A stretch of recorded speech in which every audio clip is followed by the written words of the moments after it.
अस्सलाम वालेकुम। ओपन करने के बाद क्रिएट एन कर देंगे,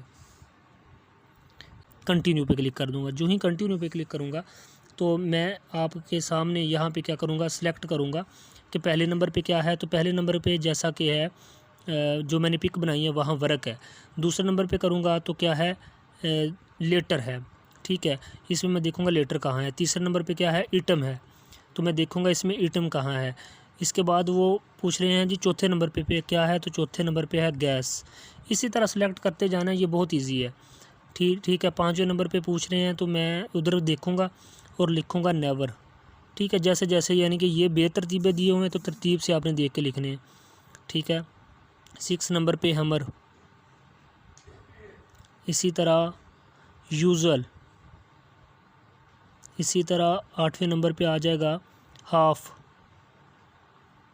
और